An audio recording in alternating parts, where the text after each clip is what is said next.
ನಾವಿವತ್ತು ಮಂಡ್ಯ ತಾಲೂಕಿನ ಕೂಗಳತೆ ಗ್ರಾಮದಲ್ಲಿರುವಂತಹ ಬಿ ಗೌಡ್ಗೆರೆ ಅನ್ನುವಂತಹ ಗ್ರಾಮದಲ್ಲಿ ಬಂದಿದ್ದೀವಿ.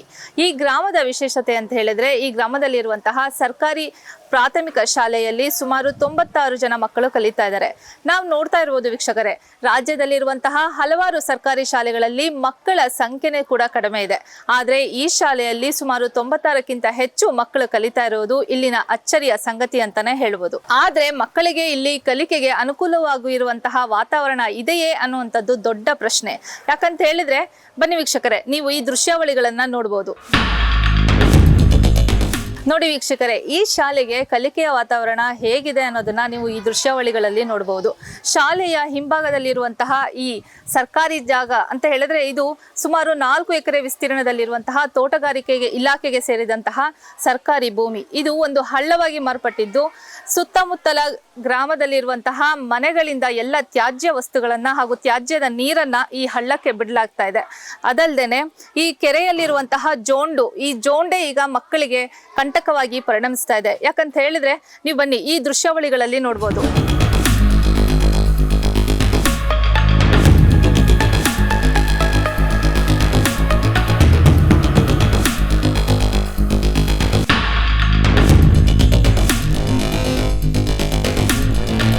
ಈ ದೃಶ್ಯಾವಳಿಗಳಲ್ಲಿ ಕಾಣ್ತಾ ಇರುವಂತಹ ಜೋಂಡಿನ ಒಂದು ಹೂವುಗಳು ಏನಿದೆ, ಇದು ಹೂವ ಗಾಳಿಯಲ್ಲಿ ಹಾರಿ ಬಂದು ಮಕ್ಕಳ ತಟ್ಟೆ ಸೇರ್ತಾ ಇದೆ.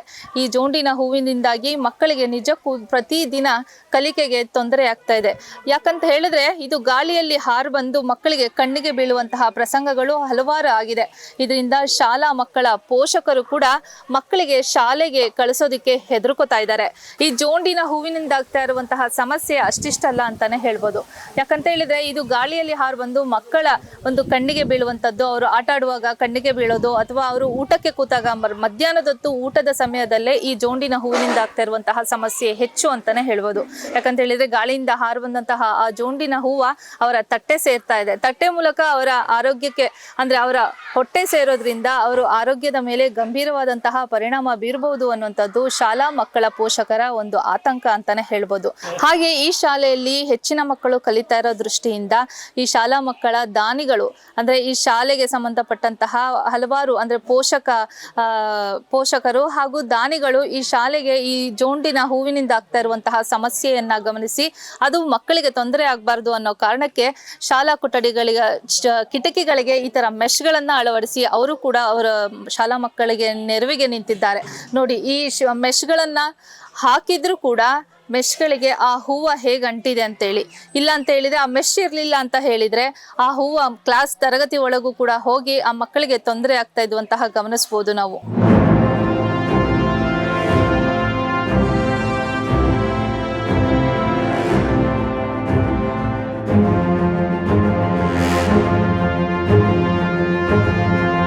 ಈ ಶಾಲೆಯ ಪಕ್ಕದಲ್ಲಿರುವಂತಹ ಈ ಹಳ್ಳದಿಂದ ಆಗ್ತಿರುವಂತಹ ಒಂದು ಸಮಸ್ಯೆಯ ಕುರಿತು ಶಾಲೆಯ SDMC ಅಧ್ಯಕ್ಷರು ಇದ್ರ ಬಗ್ಗೆ ಮಾತನಾಡ್ತಾರೆ. ಅವರನ್ನ ಮಾತಾಡ್ಸೋಣ ಬನ್ನಿ. ಸರ್ ನಮಸ್ತೆ. ನಮಸ್ತೆ ಮೇಡಮ್.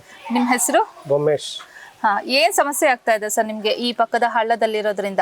ಮೇಡಮ್, ಇದು ಇದು ತೋಟಗಾರಿಕೆ ಇಲಾಖೆ ಜಾಗ, ಅದು ಅವರು ಕ್ಲೀನ್ ಮಾಡಿಸ್ತಾ ಇಲ್ಲ. ಮಕ್ಕಳಿಗೆ ಜೊಂಡು ಊದಿಂದ ತೊಂದರೆ, ಮತ್ತು ಗಲೀಜು ನೀರೆಲ್ಲ ಇಲ್ಲೇ ಐತೆ, ಆದರೂ ವಾಸನೆ. ಅದೆಲ್ಲ ಬಗೆಹರಿಸ್ಕೊಡ್ಬೇಕು ಅಂತ ಶಾಸಕರಿಗೂ ಮನವಿ ಕೊಟ್ಟಿದ್ವಿ. ಅವರು PDO ಹೇಳೋರೆ, ಅವರು ಇನ್ನೂ ಯಾವುದೇ ಥರ ಕ್ರಮ ಕೈಗೊಂಡಿಲ್ಲ.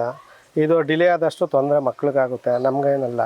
ಇಲ್ಲಿ ಊಟಕ್ಕೆ ಮತ್ತು ಊಟದಲ್ಲೆಲ್ಲ ಹೂವು ಬಂದು ಊಟಕ್ಕೇನೋ ಇನ್ಸ್ಪೆಕ್ಷನ್ ಆದರೆ ಮಕ್ಕಳಿಗೆ ತುಂಬ ತೊಂದರೆ ಆಯ್ತದೆ. ಆ ತೊಂದರೆಯಿಂದ ನಾವು ಬಗೆಹರಿಸ್ಬೇಕು ಅಂತ ಇದು ಮಾಡ್ತಾ ಇರೋದು ಮೇಡಮ್. ಎಷ್ಟು ವರ್ಷದಿಂದ ಈ ಸಮಸ್ಯೆ ಎದುರಿಸ್ತಾ ಇರೋದು ಮೇಡಮ್? ಇದಾಗಲೇ ಒಂದು ಸುಮಾರು 30-40 ವರ್ಷದಿಂದ ಇದೇ ಥರ ಆಯ್ತಾ ಇದು. ಅದು ಅವಾಗಿಂದು ಯಾರು ಸಮಸ್ಯೆ ಬಗೆಹರಿಸಿಲ್ಲ. 30 ವರ್ಷದಿಂದನೂ ನೀವು ಸಂಬಂಧಪಟ್ಟ ಅಧಿಕಾರಿಗಳ ಗಮನಕ್ಕೆ ತರ್ತಾನೆ ನಮ್ಗೆ ನಾವು ಮೇಡಮ್ ಈಗಾಗಿರೋದು ಇವಾಗ 3 ತಿಂಗಳಲ್ಲಿ, ಹಿಂದೆ ಆಗಿದ್ದವರೆಲ್ಲ ತಂದಿದ್ದಾರೆ, ಆದ್ರೆ ಯಾವುದೇ ರೀತಿ ಇದಕ್ಕೆ ಪರಿಹಾರ ಸಿಕ್ಕಿಲ್ಲ. ಬಟ್ ಎಲ್ಲರಂಗೂ ನಾವು ಇರೋದು ಬೇಡ, ಮುಂದೆ ಭವಿಷ್ಯವಾಗಿ ಏನಾದ್ರು ರೂಪಿಸ್ಮ ಅಂತ ಮಾಡ್ತಾ ಇದೀವಿ. ನಮಸ್ತೆ ಸರ್. ನಮಸ್ತೆ ಮೇಡಮ್, ಹೇಳಿ. ನಿಮ್ಮ ಹೆಸರು? ಸಂದೇಶ್ ಅಂತ ಹೇಳಿ.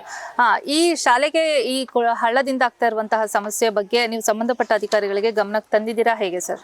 ಹೌದು ಮೇಡಮ್, ಯಾವಾಗ ಅಂದರೆ 2021ರಲ್ಲಿ KT ಶ್ರೀಕಂಠೇಗೌಡರು MLC ಆಗಿದ್ರು. ಅವ್ರು ಆಗಿದ್ದಂಥ ಕಾಲದಲ್ಲಿ ಆವತ್ತಿನ ರೇಷ್ಮೆ ಅಧಿಕಾರಿಯಾದಂಥ ತೋಟದ ಇಲಾಖೆ R ಶಂಕರ್ ಸರ್ಗೆ ಲೆಟ್ರ್ ಕೊಟ್ಟಿದ್ದೆ.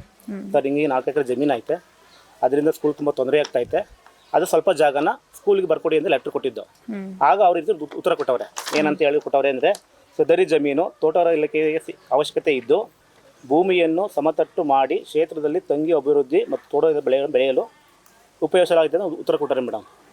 ಅದೇ ನಂತರ ನಾವು ನಮ್ಮ ಶಾಸಕರಾದಂಥ ಗಣಿಗರವೀರ್ ಅವರಿಗೆ ಜನವರಿ ತಿಂಗಳಲ್ಲಿ ಮತ್ತೆ ಲೆಟರ್ ಕೊಟ್ಟ ನಾವು, ಸರ್ ಈ ಥರ ಹಿಂಗೆ ಪ್ರಾಬ್ಲಮ್ ಆಗಿದೆ ಮಕ್ಕಳುಗಳಿಗೆ ಅಂತ ಕೊಟ್ಟಾಗ ಅವ್ರ ಕಡೆ ಅವ್ರ ಹತ್ರ ಉತ್ತರ ಬಂದಿಲ್ಲ, ಅವ್ರ ಕಡೆಯಿಂದನೂ ಉತ್ತರ ಬಂದಿಲ್ಲ ಮೇಡಮ್. ಬಟ್ ಮೊನ್ನೆ ಕಳೆದ ವಾರ ಭೇಟಿ ಮಾಡಿದಾಗ ಹಿಂಗೆ ಹೂವು ಬೆಳ್ಕೊಂಡಿದೆ ಅಂತ ಹೇಳಿದಾಗ PDO ಫೋನ್ ಮಾಡಿ ಹೇಳಿದಾರೆ ಕ್ಲೀನ್ ಮಾಡಿಸ್ಕೊಡಿ ಅಂತ. ಬಟ್ ಅವಾಗ ನಿಮ್ಗೆ ಕ್ಲೀನ್ ಮಾಡ್ತಿಲ್ಲ ಮೇಡಮ್. PDO ಅವರು ಏನು ಯಾವ ಕ್ರಮನೂ ತೆಗೆದುಕೊಂಡಿಲ್ಲ. ಇಲ್ಲ ಮೇಡಮ್, ಬಂದು ನೋಡ್ಕೊಂಡು ಹೋಗವ್ರೆ, ಮಾಡಿಸಿ ಅಂತ ಹೇಳೋರು ಬಟ್ ಇನ್ನು ಮಾಡಿಸಿಲ್ಲ ಮೇಡಮ್.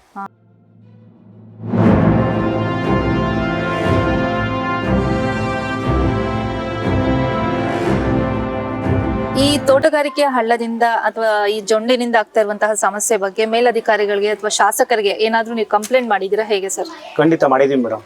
ಕಳೆದ ಜನವರಿ ತಿಂಗಳಲ್ಲಿ ನಡೆದಂತ ಗ್ರಾಮ ಪಂಚಾಯತಿ ಮಟ್ಟದಲ್ಲಿ ಲೆಟರ್ ಕೊಟ್ಟಿದ್ದೀವಿ ಮೇಡಮ್. ಈ ರೀತಿ ಶಾಲೆ ತೊಂದರೆ ಆಗಿದೆ, 4 ಎಕರೆ 5 ಗುಂಟೆ ಜಮೀನು ಐತೆ, ಅದನ್ನ ಸ್ವಲ್ಪದಲ್ಲ 2 ಎಕರೆ 1 ಎಕರೆನ ಶಾಲೆಗೆ ಬರ್ಕೊಡಿ ಅಂತ ಕೇಳಿದೆ ಮೇಡಮ್. ಅದಕ್ಕೆ ಅವರು ಮುಂದೆ ನೋಡ್ತೀವಿ ಅಂದ್ಬಿಟ್ಟು ಲೆಟರ್ ಇಸ್ಕೊಂಡ್ರು ಮೇಡಮ್. ಬಟ್ ಯಾವ ಉತ್ತರ ಬಂದಿಲ್ಲ ಮೇಡಮ್. ಬಟ್ ಜೊತೆಗೆ ಮೇಡಮ್ ದಕ್ಷಿಣ ವಲಯ ಮಂಡ್ಯ ತಾಲೂಕಲ್ಲೇ ಉತ್ತಮ ಶಾಲೆ ಅಂತ ಹೆಸರಿದೆ ಮೇಡಮ್. ಜೊತೆಗೆ ನಮ್ಮ ಶಾಲೆಯ ಮುಖ್ಯ ಶಿಕ್ಷಕರಿಗೆ ಉತ್ತಮ ಶಿಕ್ಷಕರ ಪ್ರಶಸ್ತಿ ಕೊಟ್ಟಿದ್ದಾರೆ ಮೇಡಮ್. ರಾಜ್ಯ ಪ್ರಶಸ್ತಿ ಕೊಟ್ಟವ್ರೆ. ಇದನ್ನು ಓದಿಲ್ಲ. ಜೊತೆಗೆ ಅವರು ಲೆಟರ್ ಕೊಟ್ಟಾಗ ಏನಂದ್ರು, ಬಟ್ ಯಾವುದೇ ಅವ್ರ ಕಡೆಯಿಂದ ತಿಂಬಾರು ಬಂದಿಲ್ಲ ಮೇಡಮ್. MLA ಕಡೆಯಿಂದ ಲೆಟರ್ ತಗೊಂಡ್ರು, ಬಟ್ ಯಾವುದೇ ರೀತಿಯಾಗಿ ಬಂದಿಲ್ಲ. ಕಳೆದ ವಾಡಿ ಭೇಟಿ ಮಾಡಿದಾಗ ನಮ್ಮ ಗ್ರಾಮ ಪಂಚಾಯತಿ PDO ಹೇಳಿ ಇಟಾಚಿ ಕಳಿಸ್ಕೊಡ್ತೀವಿ ಕ್ಲೀನ್ಮೆಂಟ್ಸ್ ಕೇಳಿದಾರೆ ಮೇಡಮ್. ಬಟ್ ಬಂದು ನೋಡ್ಕೊಂಡು ಹೋದ್ರು, ಯಾವುದೇ ರೀತಿ ಕೆಲಸ ಆಗಿಲ್ಲ ಮೇಡಮ್. ಒಟ್ಟು ಜಿಲ್ಲೆಯ ಶಾಸಕರು PDO ಅವರಿಗೆ ಸೂಚನೆ ಕೊಟ್ಟಿದ್ದಾರೆ, ಇದನ್ನ ನೋಡಿ ಕೊಟ್ಟವ್ರೆ ಮೇಡಮ್, ಕೊಟ್ಟವ್ರೆ ಕ್ಲೀನ್ಮೆಂಟ್ಸ್ ಕೇಳೋರು ಮೇಡಮ್. ಆದ್ರೆ PDO ಇನ್ನೂ ಇದಕ್ಕೆ ಗಮನ ಹರಿಸ್ತಾ ಇಲ್ಲ ಮೇಡಮ್. ಓಕೆ ಸರ್, ನೀವು ಈ ಶಾಲೆಯ ಒಂದು ಉನ್ನತೀಕರಣಕ್ಕೋಸ್ಕರ ಈ ಶಾಲೆಯ ಗ್ರಾಮಸ್ಥರು ಹಾಗೂ STMC ಸದಸ್ಯರೆಲ್ಲ ಸೇರಿ ಒಟ್ಟಾಗಿ ಒಂದು ಕೆಲಸಗಳನ್ನ ಅಥವಾ ಹಲವಾರು ಕಾರ್ಯಗಳನ್ನ ಮಾಡಿದಿರಿ ಅಂತ ಗೊತ್ತಾಯ್ತು, ಅದ್ರ ಬಗ್ಗೆ ಹೇಳಿ ಮೇಡಮ್. ನೀವು ನೋಡ್ತಿರ್ಬೋದು, ನಮ್ಮ ಸ್ಕೂಲು ಜಾಗ ಚಿಕ್ಕದು, ಬಟ್ ಎಷ್ಟು ಚೆನ್ನಾಗಿ ಮೇಂಟೆನೆನ್ಸ್ ಮಾಡ್ತಾ ಇದೀವಿ ಅಂದರೆ, ಮತ್ತು ಇದಕ್ಕೆ ನಮ್ಮೂರು ಪಟೇಲ್ರುಗಳು, ಯುವಕರು, ಗ್ರಾಮಸ್ಥರು ಎಲ್ಲ ಹೊರಗಡೆ ಸೆಟ್ಲ್ ಆಗಿರುವಂಥವ್ರು ಎಲ್ಲರೂ ಕೂಡ ಧನ ಸಹಾಯ ಮಾಡ್ತಾಯಿದ್ದಾರೆ. ಈಗ ಹತ್ತತ್ರ ಒಂದು 3 ರಿಂದ 4 ಜನ ಟೀಚರ್ಸ್ಗೆ ದಾನಿಗಳೇ ಸಂಬಳ ಕೊಡ್ತಾಯಿದ್ದಾರೆ. ಇಂಗ್ಲೀಷ್ ಟೀಚರು, ಹಿಂದಿ ಟೀಚರು ಮತ್ತು ಕಂಪ್ಯೂಟರ್ ಟೀಚರು. ಇದಕ್ಕೆಲ್ಲ ನೀವು ನೋಡಿದ್ರೆ ಮಂಡ್ಯ ತಾಲೂಕಲ್ಲಿ 100 ಜನ ಮಕ್ಕಳು ಓದ್ತಾ ಇರೋಂಥ ಸ್ಟ್ರೆಂತ್ ಇರೋ ಸ್ಕೂಲು ಮಂಡ್ಯ ತಾಲೂಕಲ್ಲಿ ಎಲ್ಲೂ ಇಲ್ಲ. ಇದು ಎಷ್ಟು ಚೆನ್ನಾಗಿ ಮೇಂಟೈನ್ ಮಾಡಿದ್ದೀವಿ. ಇದೆಲ್ಲ ಹೆಡ್ ಮಾಸ್ಟ್ರೇ ಆಗಲಿ, STMC ಸಂಘದ ಪ್ರತಿಯೊಬ್ಬ ನಿರ್ದೇಶಕರುಗಳು, ಅಧ್ಯಕ್ಷರುಗಳಾಗಲಿ ಎಲ್ಲ ತುಂಬ ಚೆನ್ನಾಗಿ ಇದಕ್ಕೆಲ್ಲ ಟೈಮ್ ಕೊಟ್ಟು ಶ್ರಮ ವಹಿಸ್ತಾ ಇದ್ದಾರೆ. ಪ್ರಾಬ್ಲಮ್ ಏನಪ್ಪ ಅಂತಂದರೆ, ಜಾಗ ಚಿಕ್ಕದು, ಸ್ಕೂಲು ತುಂಬ ಹಳ್ಳದಲ್ಲಿದೆ. ನಮಗೆ ಸ್ಕೂಲ್ನ ಬೇರೆ ಎಕ್ಸ್ಟೆಂಡ್ ಮಾಡಬೇಕು ಅಂದರೆ ಬೇರೆ ಎಲ್ಲೂ ಜಾಗ ಇಲ್ಲ. ಅಥವಾ ಇದನ್ನು ಹೋಗಲಿ, ಇದು ಪಿಲ್ಲರ್ ಬಿಲ್ಡಿಂಗು ಅಲ್ಲ, ಎಕ್ಸ್ಟೆಂಡ್ ಮಾಡೋಣ ಅಂದರೆ ಜಾಗ ಏನಕ್ಕಪ್ಪ ಅಂದರೆ ಮಕ್ಳಿಗೆ ಆಟ ಆಡೋಕ್ಕೆ ಜಾಗ ಇಲ್ಲ. ಇವತ್ತಿನ ದಿವಸಕ್ಕೆ ತಾಲೂಕು ಮಟ್ಟದಲ್ಲಿ ಎಲ್ಲ ಥರ ಮಕ್ಕಳು ಹೋಗಿ ಸ್ಪೋರ್ಟ್ಸಲ್ಲಿ ಭಾಗವಹಿಸಬೇಕು ಅಂದರೆ ಪ್ರಾಕ್ಟೀಸ್ ಮಾಡಬೇಕು, ಮಕ್ಳಿಗೆ ಎಲ್ಲೂ ಜಾಗ ಇಲ್ಲ. ಈ ಜಾಗ ವೇಸ್ಟಾಗಿ ಬಿದ್ದಿದೆ. ಒಂದು 40-50 ವರ್ಷದಿಂದ ಸುಮ್ಮನೆ ತೋಟಗಾರಿಕೆ ಇಲಾಖೆಯವರು ನಾವು ಏನೋ ಡೆವಲಪ್ ಮಾಡ್ತೀವಿ, ತೆಂಗು ಮಾಡ್ತೀವಿ, ಏನೂ ಮಾಡಿಲ್ಲ ಅವರು. ಇದರಿಂದ ಸ್ಕೂಲ್ಗೆ ಅನಾನುಕೂಲನೇ ಹೊರತು ಉಪಯೋಗ 1% ಆಗಿಲ್ಲ. ಒಟ್ಟು ಕಸದ ತೊಟ್ಟಿಯಾಗಿ ಅದು ಈಗ ನಿಮಗೆ ಗೊತ್ತು, ಈ ಎಂತೆಂಥ ವೈರಸ್ಗಳೆಲ್ಲ ಉತ್ಪತ್ತಿ ಆಗ್ತಾ ಇದ್ದಾವೆ. ಈಗ ಇಲ್ಲೇ ಮಕ್ಳಿಗೆ ಅಡುಗೆ ಮಾಡ್ತಾರೆ, ಮಕ್ಳಿಗೆ ವಿದ್ಯಾಭ್ಯಾಸನೂ ಇಲ್ಲೇ ಆಗುತ್ತೆ. ಇಷ್ಟೆಲ್ಲ ದಾನಿಗಳು ಮಾಡಿರೋದು ಮೆಸ್ ಎಲ್ಲ ಒರೆಸಿಲ್ಲ ಅಂದರೆ ಮಕ್ಕಳು ಉಸಿರಾಡಬೇಕಾದ್ರೆ, ಊಟ ಮಾಡಬೇಕಾದ್ರೆ ಏನೇನಾಗುತ್ತೋ ಅದು ದೇವ್ರಿಗೆ ಗೊತ್ತು, ಆಯಿತಾ. ಈಗಿನ ಕಾಲದಲ್ಲಿ ಗೌರ್ಮೆಂಟ್ ಸ್ಕೂಲ್ ಕಳ್ಸೋಕ್ಕೆ ಜನ ಪಾಪ ಅಷ್ಟೆಲ್ಲ ಮನಸ್ಸು ಮಾಡಿ ಕಳಿಸ್ತಾ ಇರೋದೇ ದೊಡ್ಡ ವಿಷಯ. ಕಳಿಸಿದ್ಮೇಲೆ ನಾವು ಹೈಜೀನ್ ಮೇಂಟೈನ್ ಮಾಡಿಲ್ಲ ಅಂದರೆ ಇಲ್ಲಿ ಏನಕ್ಕೆ?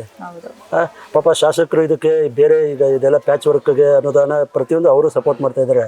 ಅವರು PDO ಎಲ್ಲ ಅವ್ರು ಮಾಡೋ ಕೆಲಸ ಅವ್ರ ಕೈಲಿ ಏನಾಗುತ್ತೆ ಅದನ್ನು ಮಾಡ್ತಾ ಇದ್ದಾರೆ. ಆದರೆ ನಮಗೆ ಬೇಕಾಗಿರೋದೇನು, ಹೌದು ಇದ್ರ ಜೊತೆಗೆ ಇದು ಹಿಂಗೆ ಇರಲಿ, ಇಲ್ಲಿ ನಾವು ಹೊಸ ಕಟ್ಟಡ ಮಾಡಬೇಕು. ಇದರಲ್ಲಿ ಒಂದು ಅರ್ಧ ಎಕರೆನೋ 1 ಎಕರೆನೋ 1.5 ಎಕರೆನೋ ಮೈದಾನಕ್ಕೆ ಹೊಸ ಕಟ್ಟಡಕ್ಕೆ ಜಾಗ ಕೊಟ್ಟರೆ ತುಂಬ ಅನುಕೂಲ ಆಗುತ್ತೆ. ಇದನ್ನು ದಯವಿಟ್ಟು ನೀವು ಶಾಲೆ ಹತ್ರ ಬೆಳೆಸ್ಬೋದು. ಯಾಕಂದ್ರೆ ಇಲ್ಲಿ ಹೈಸ್ಕೂಲ್ ಮಾಡಿದ್ರೆ ಸುತ್ತಮುತ್ತ ಹುಡುಗರೆಲ್ಲ ಇಲ್ಲೇ ಬರ್ತಾರೆ. ಅದೇ ಈಗ ಪ್ರಾಥಮಿಕ ಶಾಲೆ ಇದಾಗಿದೆ, ನೆಕ್ಸ್ಟ್ ಹೈಸ್ಕೂಲ್ ಶಾಲೆ ಮಾಡೋದಕ್ಕೆ ನಿಮ್ಗೆ ಅವಕಾಶ ಆಗುತ್ತೆ. ಏನ್ ರೈತರಿಂದ ಖರೀದಿ ಮಾಡೋಕಿಲ್ಲ, ಸರ್ಕಾರಿ ಜಾಗನೇ ಅದು ವೇಸ್ಟ್ ಆಗಿ ಬಿದ್ದಿದ್ದು, ಅದನ್ನೇ ಬರ್ಕೊಟ್ರು ಆಗಿರುತ್ತೆ. ಬೇರೆದೇನ್ ಬೇಡ, ಇದೇ ಜಾಗ ಸರ್ಕಾರದ ಜಾಗನ ಸರ್ಕಾರ ಕೊಟ್ರೆ ಆಗುತ್ತೆ. ನಾವೇನು ಊರಿಗೆ ಕೇಳ್ತಾ ಇಲ್ಲ, ಸ್ಕೂಲ್ ಉಳಿಸು ಕೇಳ್ತಾ ಇರೋದು. ಅದಕ್ಕೆ ಶಾಸಕರಾಗ್ಬೋದು, ಸಂಸದರಾಗ್ಬೋದು ಎಲ್ಲ ಸ್ಪಂದಿಸ್ಬೇಕು ಈ ವಿಚಾರಗಳಲ್ಲಿ. ತೋಟಗಾರಿಕೆ ಇಲಾಖೆನ ಮಾಡಬಾರ್ದು ಅಂತ ಹೇಳ್ತಾ ಇಲ್ಲ. ಯಾವುದೋ ಹೋಬಳಿ ಮಟ್ಟದಲ್ಲೋ ತಾಲೂಕು ಮಟ್ಟದಲ್ಲೋ ಅಲ್ಲೆಲ್ಲಾರು ಜಮೀನು ತಗೊಂಡು ಮಾಡಲಿ. ಇದು ಒಂದು ಮಕ್ಕಳು ಭವಿಷ್ಯಕ್ಕೆ ಇದು ತುಂಬ ಬೇಕಾಗಿರೋದು. ತೋಟಗಾರಿಕೆ ಹಳ್ಳಿಲಿ ಎಲ್ಲ ತೋಟಗಾರಿಕೆ ವ್ಯವಸಾಯ ಎಲ್ಲ ಮಾಡ್ತಾ ಇದ್ದಾರೆ. ನೀವು ಇಲ್ಲಿ ಬಂದು ಹಳ್ಳಿ ಜನಗಳಿಗೆ ಹೊಸದಾಗಿ ಏನು ಕಲ್ಸೋದು ಬೇಕಾಗಿಲ್ಲ, ಅವಶ್ಯಕತೆ ಇಲ್ಲ. ಆಯ್ತಾ? ಮಾಡಿ ಹೋಬಳಿ ಮಟ್ಟದಲ್ಲೋ ತಾಲೂಕು ಮಟ್ಟದಲ್ಲೋ ಮಾಡುವಂಥದ್ದು 40 ವರ್ಷದಿಂದ ಮಾಡಲೇನೆ ಮೇಡಮ್. ಇಲ್ಲ ನಿಮ್ಗೆ ಮಾಡಬೇಕು ಅನ್ನೋ ನಿಜವಾದ ಉದ್ದೇಶ ಇದ್ರೆ ಮಾಡಿ. 2 ಎಕರೆ ಉಳಿಸ್ಕೊಂಡು ಮಾಡ್ಬೋದಲ್ಲ ಅವರು. 12 ಎಕರೆ ಸರ್ಕಾರ ಸಾಲ ಕೊಟ್ಬಿಟ್ಟು ನಾವು ಕೇಳ್ತಾ ಇರೋ ಸರ್ಕಾರಿ ಕೆಲಸಕ್ಕೆ ಕೇಳ್ತಾ ಇರೋದು, ವೈಯಕ್ತಿಕವಾಗಿ ಆಗಿಲ್ಲ ಖಾಸಗಿ ಇಲಾಖೆ ಕೇಳ್ತಾ ಇಲ್ಲ. ಸರ್ಕಾರಿ ಸ್ಕೂಲ್ ಕೇಳ್ತಾ ಇರೋದು. ಎಲ್ಲೆಡೆ ಸರ್ಕಾರಿ ಶಾಲೆಗೆ ಮಕ್ಕಳ ದಾಖಲಾತಿ ಸಂಖ್ಯೆ ಕಡಿಮೆ ಇದೆ ಅನ್ನುವಂತಹ ಒಂದು ಕೂಗು ಕೇಳಿ ಬರ್ತಾ ಇರೋ ಹಿನ್ನೆಲೆಯಲ್ಲೇ ಆದರೆ ಈ ಮಂಡ್ಯ ಜಿಲ್ಲೆಯ ಮಂಡ್ಯ ತಾಲೂಕಿನ ಈ ಬಿ ಗೌಡಗೆರೆ ಗ್ರಾಮದಲ್ಲಿರುವಂತಹ ಸರ್ಕಾರಿ ಶಾಲೆಗೆ ಮಕ್ಕಳ ದಾಖಲಾತಿ ಜಾಸ್ತಿ ಆಗ್ಬೇಕು ಅಂತ ಹೇಳಿ ಇಲ್ಲಿನ ಗ್ರಾಮಸ್ಥರು ಹಾಗೂ ಈ ಶಾಲೆಯಲ್ಲೇ ಹಳೆಯ ವಿದ್ಯಾರ್ಥಿಗಳಾದಂತಹ ಒಂದಷ್ಟು ಜನ ತುಂಬಾ ಶ್ರಮ ವಹಿಸ್ತಾ ಇದ್ದಾರೆ. ಅದರ ಹಿನ್ನೆಲೆಯಲ್ಲೇ ಈ ಶಾಲೆಯ ಮಕ್ಕಳ ಸಂಖ್ಯೆ 96ಕ್ಕೇರಿದೆ ಅಂತಾನೆ ಹೇಳ್ಬೋದು. ಯಾಕಂತ ಹೇಳಿದ್ರೆ ಈ ಶಾಲೆಯ ಹಳೆಯ ವಿದ್ಯಾರ್ಥಿಗಳು ತಮ್ಮ ಗ್ರಾಮದಲ್ಲಿ ಇರುವಂತಹ ಪೋಷಕರ ಮನವೊಲಿಸಿ ಮಕ್ಕಳನ್ನ ಆಚೆಗೆ ಕಳಿಸ್ತೆ, ಅಂದ್ರೆ ಆಚೆ ಯಾವುದೇ ಸರ್ಕಾರಿ ಶಾಲೆಗಳಿಗೆ ಖಾಸಗಿ ಶಾಲೆಗಳಿಗೆ ಕಳಿಸ್ತೆ ಇದೇ ಶಾಲೆಗೆ ಕಳಿಸ್ಬೇಕು ಅಂತ ಮನವೊಲಿಸಿದರ ಪರಿಣಾಮ ಈ ಶಾಲೆಯಲ್ಲಿ ಮಕ್ಕಳು ದಾಖಲಾಗ್ತಾ ಇದ್ದಾರೆ. ಇದರ ಜೊತೆಗೆ ಈ ಶಾಲೆಯಲ್ಲಿ ಓದಿದಂತಹ ಹಳೆಯ ವಿದ್ಯಾರ್ಥಿಗಳು ಸರ್ಕಾರಿ ಶಾಲೆಯ ಶಿಕ್ಷಕಿಯರ ಜೊತೆಗೆ ತಾವು ಕೂಡ ಮಕ್ಕಳ ಕಲಿಕೆಗೆ ಪೂರಕವಾಗ್ಲಿ ಅನ್ನೋ ಕಾರಣಕ್ಕೆ ಶಿಕ್ಷಕಿಯರನ್ನ ಅವರ ಸ್ವಂತ ಒಂದು ಆಸಕ್ತಿಯಿಂದ ಇಲ್ಲಿ ನೇಮಕ ಮಾಡಿದ್ದಾರೆ. ಹಳೆಯ ವಿದ್ಯಾರ್ಥಿಗಳಿಂದ 2 ಹಾಗೂ ಮತ್ತೊಬ್ಬರು ಇದೇ ಶಾಲೆಯಲ್ಲಿ ಓದಿದಂತಹ ಜಯರಾಮ್ ಅನ್ನುವಂತಹವರು ಪ್ರಸ್ತುತ ಲಂಡನ್ ಅಲ್ಲಿ ಡಾಕ್ಟರ್ ಆಗಿ ಕಾರ್ಯನಿರ್ವಹಿಸ್ತಾ ಇದ್ದಾರೆ. ಅವರ ಒಂದು ಆಸಕ್ತಿಯ ಮೇರೆಗೆ 2 ಶಿಕ್ಷಕಿಯರನ್ನ ಇಲ್ಲಿ ನೇಮಿಸಿ ಅವರಿಗೆ ಮಕ್ಕಳಿಗೆ ಇಂಗ್ಲಿಷ್ ಹಾಗೂ ಹಿಂದಿ ಮತ್ತೆ ಗಣಿತ ಈ 3 ವಿಚಾರಗಳಿಗೆ ಅವ್ರ ಮಕ್ಕಳಿಗೆ ಶಿಕ್ಷಣ ನೀಡಬೇಕು ಅನ್ನೋ ಒಂದು ಕಾರಣಕ್ಕೆ ಅವರ ಆಸಕ್ತಿ ವಹಿಸಿ ಅವರೇ ಒಂದು ಶಿಕ್ಷಕಿಯರನ್ನ ನೇಮಿಸಿದಂತಹ ಶಿಕ್ಷಕಿಯರಿಗೆ ಸಂಬಳವನ್ನ ಕೊಟ್ಟು ಅವರೇ ಇಲ್ಲಿ ನೇಮಿಸಿದ್ದಾರೆ. ಹೀಗೆ ದಾನಿಗಳು ಹಾಗೂ ಇಲ್ಲಿನ ಸರ್ಕಾರಿ ಶಾಲಾ ಸಿಬ್ಬಂದಿ ಈ ಮಕ್ಕಳ ಈ ಶಾಲೆಯ ಒಂದು ಅಭಿವೃದ್ಧಿಗೋಸ್ಕರ ಕೈ ಜೋಡಿಸಿದ್ದಾರೆ. ಹಾಗಾಗಿ ಸರ್ಕಾರನೂ ಕೂಡ ಇತ್ತ ಗಮನ ಹರಿಸಿ ಇವರ ಬೇಡಿಕೆಯನ್ನ ಈಡೇರಿಸಿದ್ರೆ ಬಹುಶಃ ಈ ಶಾಲೆ ಮತ್ತಷ್ಟು ದೊಡ್ಡದಾಗಿ ಬೆಳೆಯುತ್ತೆ ಅನ್ನೋದ್ರೊಳಗೆ ಯಾವುದೇ ಒಂದು ಸಂಶಯ ಇಲ್ಲ. ಕ್ಯಾಮರಾ ಪರ್ಸನ್ ಸಿದ್ಧಾರ್ಥ್ ಜೊತೆಗೆ ಸ್ಮಿತಾ ಸತ್ಯಪ್ರಕಾಶ್. ಇದೇ ರೀತಿ ಹೆಚ್ಚಿನ ಮಾಹಿತಿಗಾಗಿ ನೋಡ್ತಾ ಇರಿ ಕರ್ನಾಟಕ ನ್ಯೂಸ್ ಡಿಜಿಟಲ್. ಲೈಕ್ ಮಾಡಿ, ಶೇರ್ ಮಾಡಿ, ಸಬ್ಸ್ಕ್ರೈಬ್ ಮಾಡಿ. Thank you. Karnataka news digital channel ಅನ್ನು ಈಗಲೇ ಸಬ್ಸ್ಕ್ರೈಬ್ ಮಾಡಿ. ಧನ್ಯವಾದಗಳು.